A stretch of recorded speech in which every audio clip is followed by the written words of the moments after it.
अब आपके समक्ष मैं भारतीय राष्ट्रीय कांग्रेस के अब अब्दुल बारी सिद्दीकी को आपने सुना, वो भी यही कह रहे हैं कि जो नफरती एजेंडा है एनडीए का, इस बार हमें ध्वस्त करना है, हमें महागठबंधन की सरकार बनानी है। कि वो आपके समक्ष अपना संदेश रखें।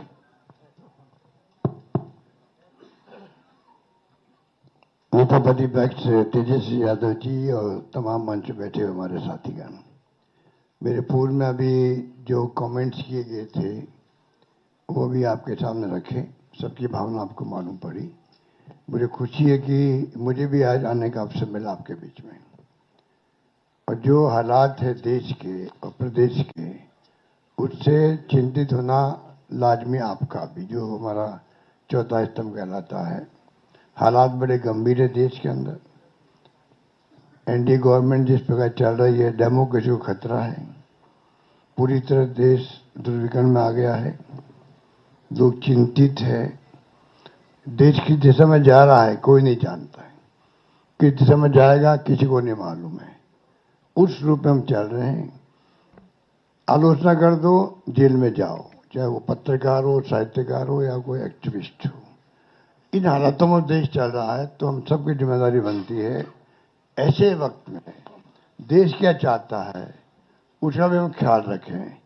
पूरा मुल्क अभी बिहार की तरफ देख रहा है कि बिहार में चुनाव होंगे, किस करवट फैसला होगा। बिहार में आप मुझसे ज़्यादा जानते हैं क्योंकि यहाँ के रहने वाले भी हैं, एक्सपर्ट भी हैं, मीडिया के साथी भी हैं। हालात बड़े गंभीर हैं, चाहे बेरोजगारी हो, चाहे वो अन्य समस्या लोकल हो जो बताई गई।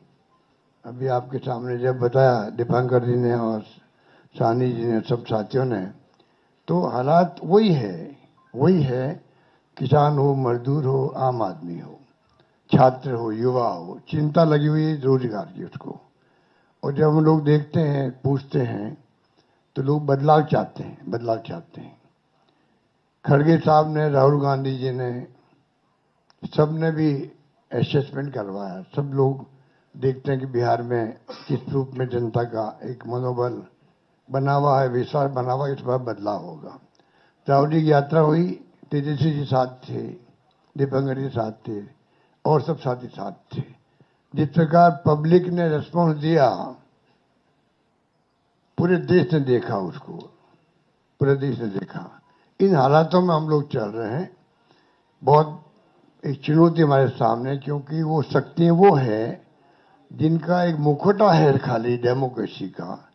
कोई यकीन नहीं है डेमोक्रेसी के अंदर उनका। ये मैं आपको क्या कहूँ, आप खुद जानते हैं।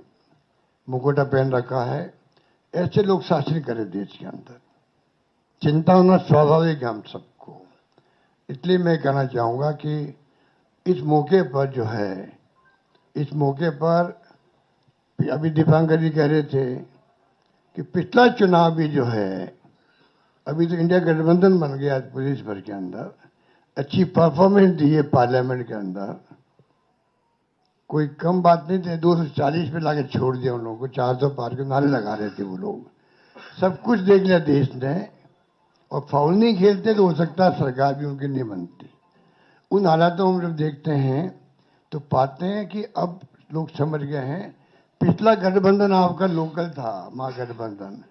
तेजस्वी जी ने उस वक्त में भी कमाल किया, और जिस रूप में मामूली वोटों के अंतर से सरकार उनकी बन गई, मामूली वोटों के अंतर से बन गई सरकार उनकी थी। जिस प्रकार से साम दाम दंड भेद, ये उनका भाव है। बदले की भावना उनके फितरत के अंदर है। ऐसे लोग बैठे हुए हैं। धन बल का कोई कमी नहीं है। आपका जो इलेक्टोरल बॉन्ड, वो तो एक एग्जाम्पल है। सुप्रीम कोर्ट ने कहा अनकॉन्स्टिट्यूशनल है ये। इतने कैसे काम चलेगा?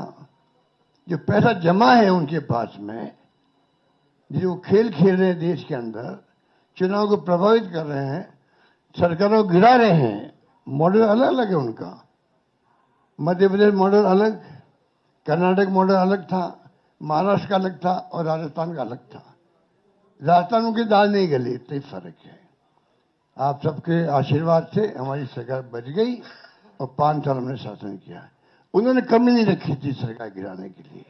उस माहौल में देश में जो हालात बन रहे हैं, ये भी मॉडल है चुनाव जीतने का भी। किस प्रकार फाउल खेलो, किस प्रकार गुमराह करो, लोगों को भ्रमित करो, झूठे वादे करो, झूठे आरोप लगाओ विपक्ष पर।